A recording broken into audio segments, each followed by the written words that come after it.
Assalomu alaykum aziz yurtdoshlar. Bugun men sizlarga pensionerlar uchun juda muhim bo'lgan mavzuni tushuntirib beraman. Gap 1930 yildan 1935 yilgacha tug'ilgan fuqarolar. Ya'ni hozir pensiya olayotgan yoki pensiya hujjatlari tekshirilishi mumkin bo'lgan insonlar haqida ketmoqda.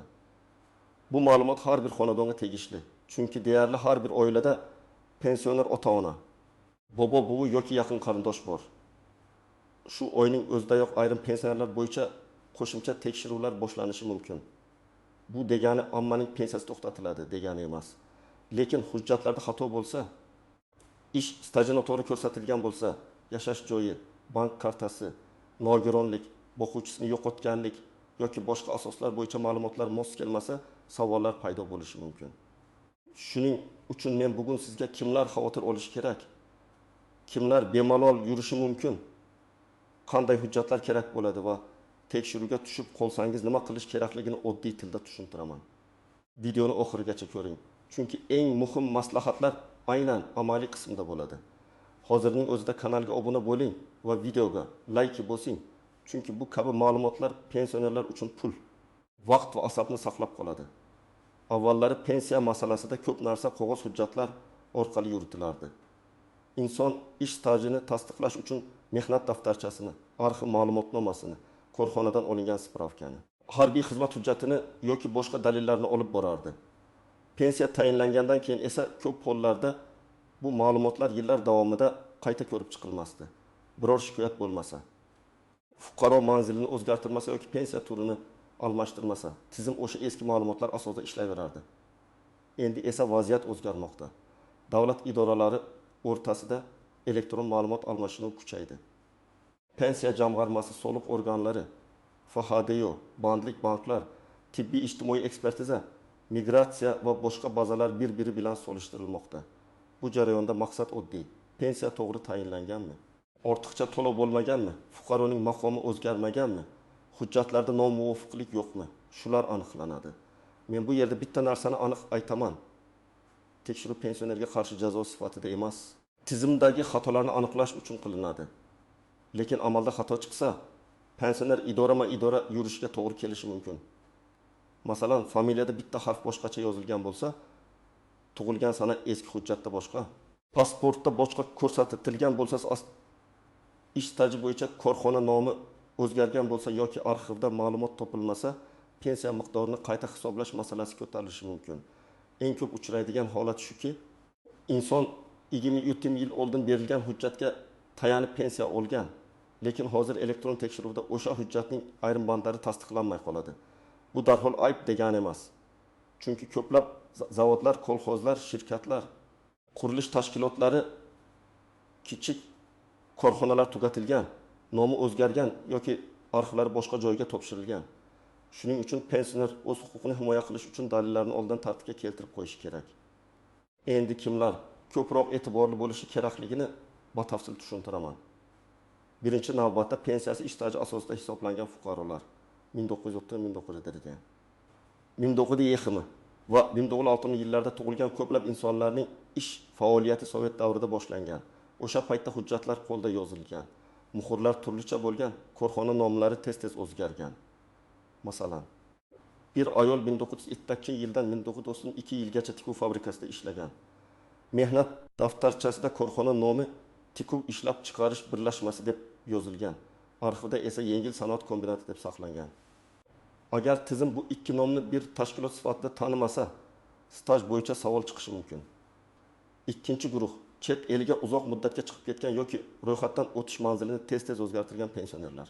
Masalan, pensioner onaxon farzandining yoniga Rossiyaga yoki Qozog'istonga 6-8 oyga borib keladi. Pensiya kartaga tushib turadi, oila a'zolari ishlatadi yoki o'zi qaytgach yechib oladi. Bu o'z-o'zidan qonunbuzarlik degani emas. Lekin ayrim pensiya turlarida, ayniqsa ijtimoiy nafaqa, boquvchisini yo'qotganlik, nogironlik yoki parvarish bilan bog'liq to'lovlarda yashash joyi va holat muhim bo'lishi mumkin. Agar tizim fuqaroning uzoq muddat mamlakat tashqarisida bo'lganini ko'rsa, qo'shimcha izoh so'rash ehtimoli bor. Uchinchi guruh nogironlik pensiyasi yoki nogironlik nafaqasi oluvchilar. Bunday to'lovlarda tibbiy ijtimoiy ekspertiza ma'lumotlari juda muhim. Agar nogironlik guruhi muddatsiz berilgan bo'lsa, masala bitta. Agar muddatli bo'lsa, qayta ko'rik sanasi o'tib ketgan bo'lishi mumkin. Masalan, fuqaro ilk guruh nogironlik bo'yicha pensiya oladi. Lekin ekspertiza xulosasi 2004 yilgacha amal qilgan. Yangi xulosa esa tizimga kiritilmagan. Bunday holatda to'lov vaqtincha to'xtashi yoki aniqlashtirish talab qilinishi mumkin. Shuning uchun men har doim aytaman, tibbiy hujjatlarda muddatga alohida qarang. 4-guruh. O'quvchisini yo'qotganlik pensiyasi oladigan oilalar. Bu yerda o'quvchi yoki talaba farzandlar, nikoh holati, yosh chegarasi, o'qish shakli kabi ma'lumotlar muhim. Misol uchun, marhum otaning farzandi kunduzgi bo'limda o'qisa, ayrim holatlarda pensiya davom etadi. Lekin u sirtqi ta'limga o'tgan bo'lsa, o'qishni tashlagan bo'lsa yoki ishga kirgan bo'lsa, to'lov shartlari o'zgarishi mumkin. Ko'p odamlar buni bilmaydi va oldin tushayotgan edi-ku deb o'ylaydi. Tekshiruv aynan shunday o'zgarishlarni aniqlaydi. 5-guruh pensiyani bank kartasi orqali olayotgan. Lekin kartadan boshqa odam foydalanayotgan pensionerlar. Agar pensioner o'zi bemor bo'lsa, farzandi yoki qarindoshi yordam berishi tabiiy. Lekin buni huquqiy jihatdan to'g'ri rasmiylashtirish kerak. Ishonchnoma bo'lmasa, pensionerning o'zi tirik va o'z xohishi bilan pensiyani olayotgani tasdiqlanmasa, bank yoki tegishli organ savol berishi mumkin. Ayniqsa pensioner yotib qolgan, hujjat yangilanmagan. Biometrik ma'lumot yoki karta muddati tugagan bo'lsa, muammo chiqadi. 6-guruh bir vaqtning o'zida bir nechta to'lov olayotgan fuqarolar. Masalan, yoshga doir pensiya, qo'shimcha ustama, kompensatsiya, nogironlik bilan bog'liq imtiyoz, kommunal to'lov bo'yicha yordam yoki boshqa ijtimoiy to'lovlar. Har birining o'z sharti bor. Agar shartlardan biri o'zgarsa, umumiy summa ham o'zgaradi. Men amaliyotda shunday holatlarni ko'p ko'rganman. Pensioner oyiga 1.500.000 so'm pensiya oladi. Ustiga 300.000 so'm qo'shimcha to'lov tushadi. Keyin tekshiruvda qo'shimcha to'lov uchun asos muddati tugagani aniqlanadi. Asosiy pensiya qoladi, lekin qo'shimcha qism to'xtatiladi. Odam esa pensiyam kesildi deb xavotirga tushadi. Aslida asosiy pensiya emas, alohida ustama qayta ko'rilgan bo'ladi. Endi kimlar kamroq xavotir olishi mumkin? Agar sizning pensiyangiz qonuniy tayinlangan bo'lsa, barcha hujjatlaringiz tartibda bo'lsa, pasport ma'lumotlari, yashash manzili, bank rekvizitlari, telefon raqamingiz va pensiya turiga oid asoslar to'g'ri bo'lsa, ortiqcha qo'rqishga sabab yo'q. Tekshiruv sizni jazolash uchun emas, bazadagi ma'lumotlarni solishtirish uchun ishlaydi. Lekin menda hammasi joyida deb umuman qaramay qo'yish ham to'g'ri emas. Chunki ko'pincha muammo pensionerning aybi bilan emas, eski hujjatlarning sifati yoki idoralar bazasidagi farq sababli chiqadi. Bir real misol keltiraman. 1902 yilda tug'ilgan erkak kishi 1940 yildan 1998 yilgacha qurilish trestida ishlagan. Mehnat daftarchasida ishga kirgan sanasi bor, lekin ishdan bo'shagan sanasidagi muhr noaniq bosilgan. Pensiya tayinlanganda bu qabul qilingan. Yillar o'tib elektron tekshiruvda arxivdan 1996 yilgacha ma'lumot topilgan. 1996-1998 yillar bo'yicha esa hujjat topilmagan. Natijada 2 yil staj bo'yicha savol tug'ilgan. Agar fuqaro ish haqi vedomost, buyruq nusxasi, kasaba uyushmasi daftarchasi yoki guvohlar orqali dalil topilsa, staj saqlab qolinishi mumkin. Dalil topilmasa, pensiya miqdori qayta hisoblanishi ehtimoli bor. Yana bir misol. 1963 yilda tug'ilgan ayol kishi farzand parvarishi, ish staji va ayrim imtiyozli davrlar asosida pensiyaga chiqqan. Hujjatlarda bir joyda ismi Gulnora, boshqa joyda Gulnara deb yozilgan. Bitta harf farqi oddiydek tuyuladi. Lekin elektron bazada bu boshqa shaxs sifatida ko'rinishi mumkin. Bunday holatda tug'ilganlik guvohnomasi, nikoh guvohnomasi, pasport va arxiv ma'lumotnomalari bir-biriga bog'lanishi kerak. Ba'zan sud orqali hujjatning aynan shu shaxsga tegishli ekani tasdiqlanadi. Endi istisnolar va ko'pchilik bilmaydigan nozik jihatlar haqida gaplashamiz. Birinchi nozik jihat tekshiruvga tushish pensiya to'xtaydi degani emas. Ko'p hollarda fuqaro faqat ma'lumotlarni yangilaydi yoki yetishmayotgan hujjatni olib keladi. Masalan, bank kartasi muddati tugagan bo'lsa, yangi karta ochiladi. Telefon raqami o'zgargan bo'lsa, tizimga yangi raqam kiritiladi. Manzil o'zgargan bo'lsa, yashash joyi bo'yicha ma'lumot yangilanadi. Ikkinchi nozik jihat ortiqcha to'langan pul masalasi. Agar tizim xatolik bilan fuqaro olishga haqli bo'lmagan pulni to'lagan deb topsa, ortiqcha to'lovni qaytarish masalasi ko'tarilishi mumkin. Lekin bu ham avtomatik ravishda katta qarz yoziladi degani emas. Avvalo sabab aniqlanadi. Xato idora tomonidan bo'lganmi? Fuqaro noto'g'ri ma'lumot berganmi? Hujjat o'z vaqtida yangilanmaganmi? Yoki ba'zilar o'rtasida texnik nomuvofiqlik bo'lganmi? Shuning uchun biror xat yoki ogohlantirish kelsa, vahima qilmasdan uning mazmunini o'qish kerak. 3-nozik jihat. Pensionerning yoshi katta bo'lsa, hujjatlarni o'zi yurita olmasligi mumkin. Bunday holatda farzandlari yordam berishi kerak. Lekin shunchaki men o'g'liman yoki men qiziman deyish yetarli bo'lmaydi. Ayrim idoralarda ishonchnoma, vasiylik hujjati yoki pensionerning shaxsiy roziligi so'ralishi mumkin. Agar pensioner yotib qolgan bo'lsa, notariusni uyga chaqirish, tibbiy ma'lumotnoma olish yoki mahalla orqali holatni tasdiqlash kerak bo'lishi mumkin. 4-jihat familiya o'zgargan ayollar. Ayniqsa 1902-1965 yillarda tug'ilgan ayollarda nikohdan oldingi familiya, nikohdan keyingi familiya, mehnat daftarchasidagi yozuv va pasportdagi ma'lumotlar bir-biridan farq qilishi mumkin. Masalan, mehnat daftarchasi Karimova familiyasida boshlangan, keyin nikohdan so'ng Tursunova bo'lgan. Keyinchalik pasportda otasining ismi ham boshqacha yozilgan. Bu holda nikoh guvohnomasi juda muhim hujjat hisoblanadi. Agar nikoh guvohnomasi yo'qolgan bo'lsa, FHDdan takroriy guvohnoma olish mumkin. 5-jihat imtiyozli staj. Kon, kimyo, tibbiyot, pedagogika, qishloq xo'jaligi.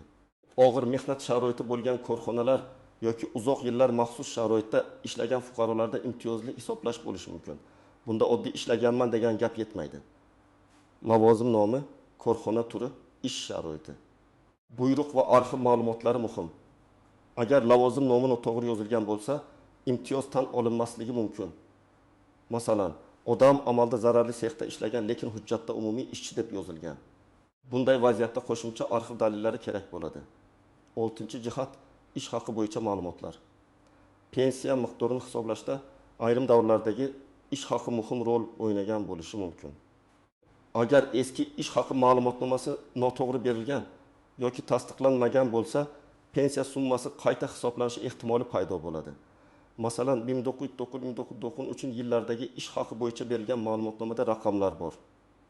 Lekin rahbar imzosi yoki muhr yetishmaydi. Avval qabul qilingan bo'lsa ham, keyingi tekshiruvda qo'shimcha tasdiq so'ralishi mumkin. 7-jihat. Vafot etgan pensioner nomiga pensiya tushishi. Bu eng jiddiy masalalardan biri. Agar pensioner vafot etgan bo'lsa, oila a'zolari bu haqda tegishli tartibda xabar berish kerak. FHDga ma'lumotlari odatda tizimga tushadi, lekin kechikishlar bo'lishi mumkin.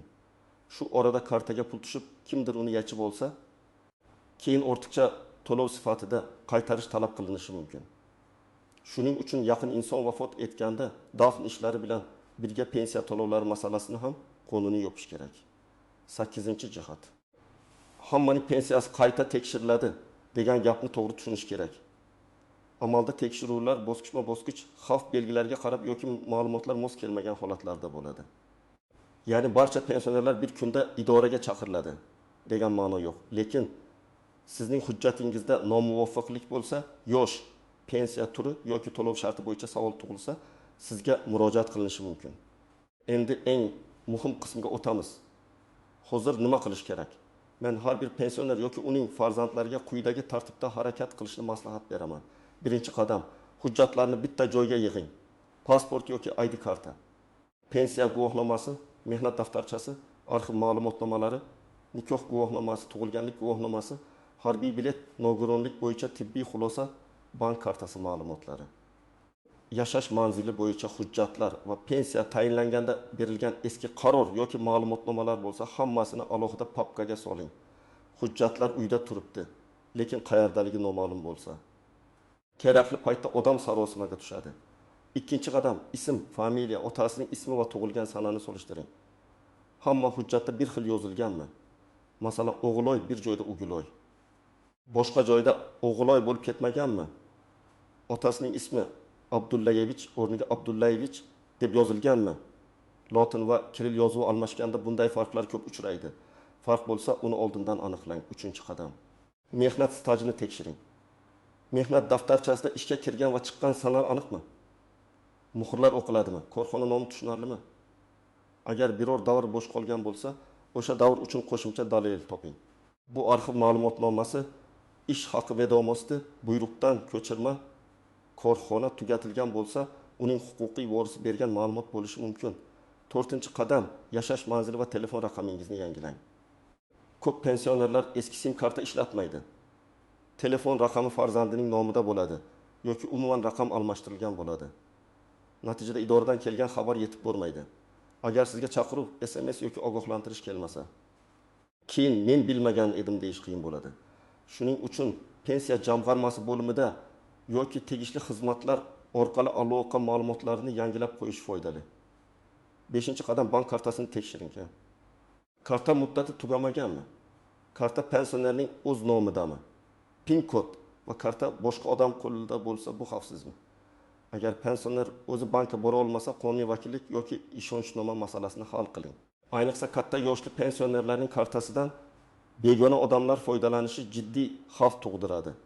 6-qadam, agar sizga chaqiruv kelsa, uni e'tiborsiz qoldirmang. Qaysi idora chaqiryapti, nima sababdan chaqiryapti? Qaysi hujjatlar so'ralyapti? Bularni aniq bilib oling. Telefon orqali gaplashganda ham ehtiyot bo'ling.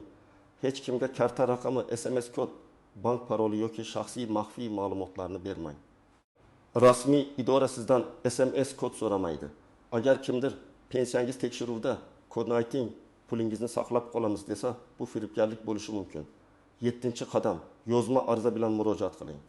Agar pensiya to'xtagan, kamaygan yoki ortiqcha to'lov haqida xabar kelgan bo'lsa, og'zaki gap bilan cheklanib qolmang. Tegishli bo'limga yozma ariza bering. Arizada ism, familiyangiz, JSHR yoki pasport ma'lumotingiz, manzilingiz, telefon raqamingiz, muammoning mazmuni va talabingiz aniq yozilsin. Masalan, pensiya miqdorim nima sababdan o'zgargani yozma tartibda tushuntirib berishingizni so'rayman deb yozish mumkin. Yozma javob keyingi harakatlar uchun muhim bo'ladi. 8-qadam, arxivga murojaat qilishdan qo'rqmang. Eski korxona yopilgan bo'lsa, uning hujjatlari tuman, viloyat yoki idoraviy arxivda bo'lishi mumkin. Arxivdan ma'lumot olish vaqt oladi. Lekin bu ko'pincha pensiya huquqini saqlab qoladigan eng kuchli dalildir. Arxivga murojaatda korxona nomi, ishlagan yillar, lavozim, taxminiy bo'lim yoki sex nomi ko'rsatilsa, qidiruv osonlashadi. 9-qadam, murakkab holatda mutaxassisga murojaat qiling. Agar sizdan katta summa qaytarish talab qilinsa, stajingiz chiqarib tashlansa, nogironlik yoki boquvchisini yo'qotganlik pensiyasi bo'yicha bahs bo'lsa, huquqshunos bilan maslahatlashish kerak.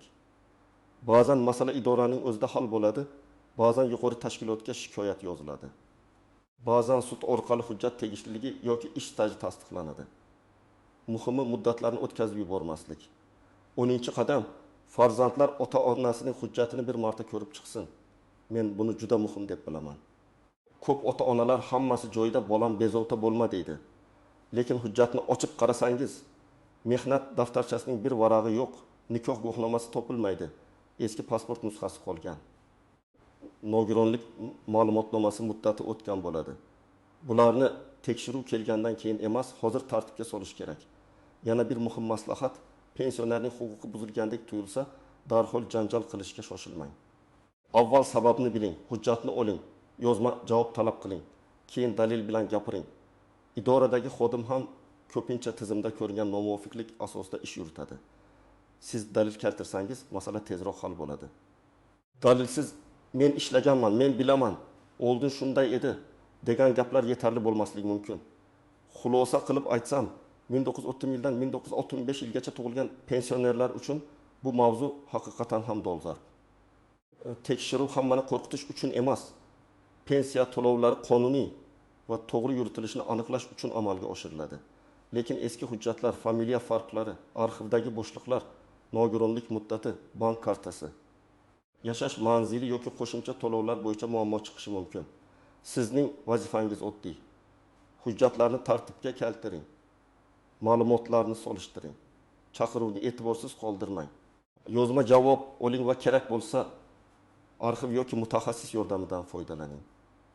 Shunda tekshiruv siz uchun vahima emas, oddiy tartibiy jarayon bo'ladi. Sizning o'ylangizda pensioner bormi? Hujjatlarda shunday muammolar uchraganmi? Fikringizni izohlarda yozib qoldiring.